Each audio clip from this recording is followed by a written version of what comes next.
quickly, like I did have a few tips for Mod C because Oh, Mod yes, C, please. People are always asking no one about that. seems to know how to study for it. And it's painful. You're not gonna like it, but the biggest thing is you just need to read and write as much as you can. I love reading and writing anyway, so I definitely had an advantage there.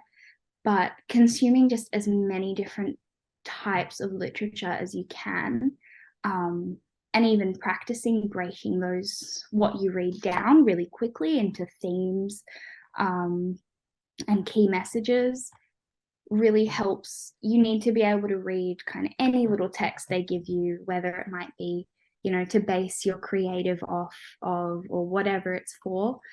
And you just need to practice writing. You need to be able to write creatively and just constantly come up with ideas. And unfortunately, the only way to really get better at creative writing is to just practice.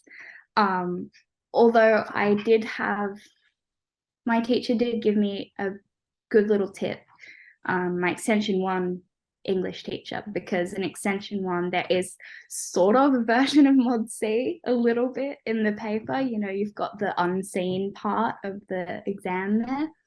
And he kind of told our class, come up with 2 to 3 characters that are based on people in real life. Like, not even based, they are real people other than you, your best friend and your neighbor, for example, and make sure they're people that you've seen interact, because it is so hard to come up on the spot with a really fleshed out character.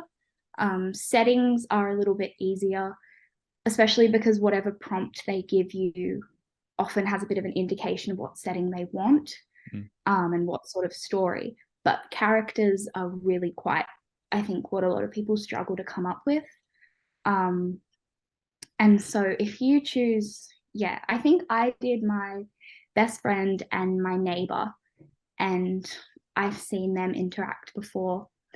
And I just I'd brainstorm, I'd write down every little detail that I could think of about those two people.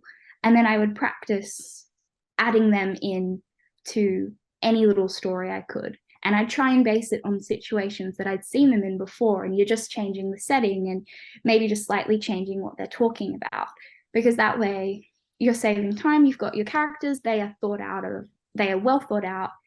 You know them. You don't have to come up with what someone looks like. You can give a really convincing description because you already know what that person looks like. And, um, you know, every person on the planet is so unique. So choosing your neighbor, your best friend, your mom, your dad to write about, it still is creative because everyone's got these different features, but you know them so well, you can see that picture really clearly in your head. And then you just have to see, okay, what's this prompt or whatever asking me to do? And how can I fit these characters into that setting?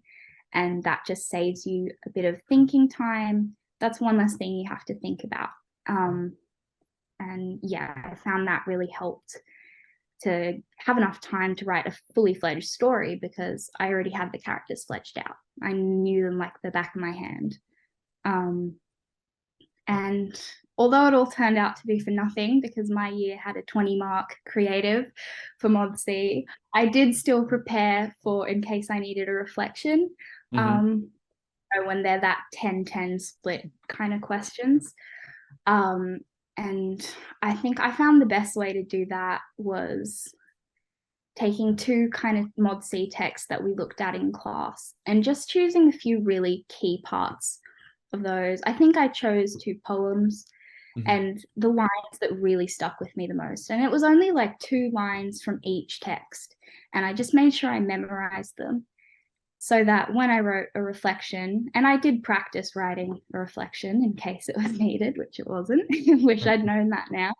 Um, but I found that then, regardless of what short story I wrote and whatever it was about, I could compare and contrast these texts, Mod C texts that I had excerpts from with whatever I'd written. And doesn't matter if they could be totally different. You know, what I wrote about was completely different to Kate Tempest's Picture of Vacuum. That was one of the texts that I chose. But some of her lines, I used either similar devices or just completely different, but I could still say, you know, my plan when writing this text was to contrast Kate Tempest's quote, whatever. And I found that worked really well in practice papers, but I never actually used that strategy in the exam.